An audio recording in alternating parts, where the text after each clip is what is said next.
5 राज्यों में चल रहे विधानसभा चुनाव में मतदान के बाद अब सभी को मतगणना का इंतजार है। लेकिन मतगणना के पहले एग्जिट पोल भी आते हैं।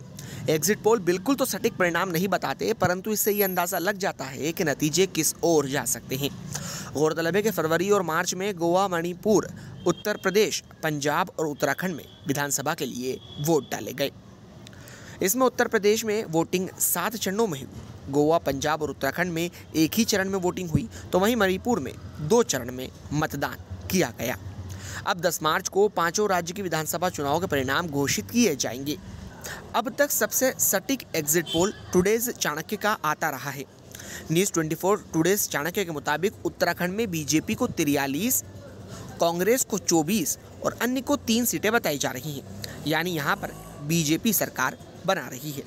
वहीं पंजाब में न्यूज़ 24 टुडेज चाणक्य के मुताबिक आम आदमी पार्टी को 100 सीटें मिल रही हैं, कांग्रेस को 10, अकाली दल को 6, बीजेपी को 1 और अन्य के खाते में 0 सीट बताई जा रही है। यानी यहाँ पर आम आदमी पार्टी प्रचंड बहुमत के साथ सरकार बना रही है।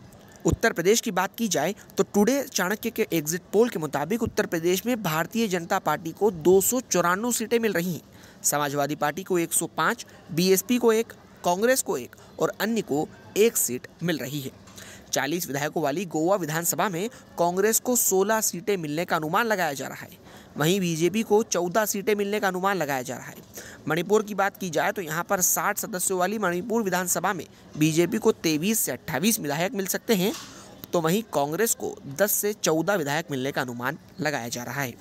यानी मोटे मोटे तौर पर देखा जाए तो उत्तर प्रदेश और उत्तराखंड में बीजेपी सरकार बना रही है, मणिपुर में भी भारतीय जनता पार्टी की सरकार बन रही है, पंजाब में सत्ता कांग्रेस के हाथ से निकलकर आम आदमी पार्टी के पास जाती दिख रही है, तो वहीं गोवा और उत्तराखंड में बीजेपी और कांग्रेस में कांटे की टक्कर दिखाई पड़ रही है। हालांकि ये एग्जिट पोल कितने सटीक साबित होते हैं, ये तो 10 मार्च को आने वाले परिणाम ही बताएंगे। आपको बता दें कि दूरदर्शन ने सबसे पहले 1996 में एग्जिट पोल शुरू किया था। जब मतदाता अपना वोट डालकर निकल रहे थे, तब उनसे पूछा गया कि उन्होंने किसे वोट दिया। इस आधार पर किए गए सर्वे में जो व्यापक नतीजे निकल करके सामने आए, उन्हें ही एग्जिट पोल का नाम दिया गया। साल 1998 में चुनाव आयोग ने ओपिनियन और एग्जिट पोल पर प्रतिबंध लगा दिया। हालांकि सुप्रीम कोर्ट ने बाद में चुनाव आयोग के फैसले को रद्द कर दिया।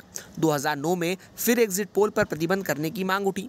फिर कानून में संशोधन किया गया, जिसके अनुसार चुनावी प्रक्रिया के दौरान जब तक अंतिम वोट नहीं पड़ जाता, एग्जिट पोल नहीं दिखा सकते। कई बार तो ये एग्जिट पोल सही साबित हुए, लेकिन ये एग्जिट पोल गलत भी साबित हुए हैं। साल 2004 के लोकसभा चुनाव में सभी एग्जिट पोल में पूर्व प्रधानमंत्री अटल बिहारी वाजपेयी की अगुवाई में एनडीए की सरकार बनने का अनुमान लगाया गया था। हालांकि चुनाव परिणाम उलट आए। एनडीए को जहां 190 सीटें मिली, तो वहीं यूपी ने 222 सीटों पर दर्ज की और डॉक्टर मनमोहन सिंह प्रधानमंत्री बने। वर्ष 2009 के एग्जिट पोल भी फेल हुए थे। एग्जिट पोल में बताया गया कि एनडीए को बढ़त मिली। कांग्रेस ने अकेले अपने दम पर 206 और यूपीए ने 262 सीटों पर जीत दर्ज की थी। 2013 के दिल्ली विधानसभा चुनाव में बीजेपी की सरकार बनने की बात कही गई थी। एग्जिट पोल ने आपको कम सीटें बताई थी। हालांकि जब परिणाम आए तो आपको 28 सीटें, कांग्रेस को 8 और बीजेपी के खाते में 32 सीटें गई। छत्तीसगढ़ विधानसभा चुनाव के एग्जिट पोल में भी बीजेपी और कांग्रेस के बीच कड़ी टक्कर की बात कही गई। हालांकि कांग्रेस ने प्रचंड बहुमत के साथ सरकार बना ली।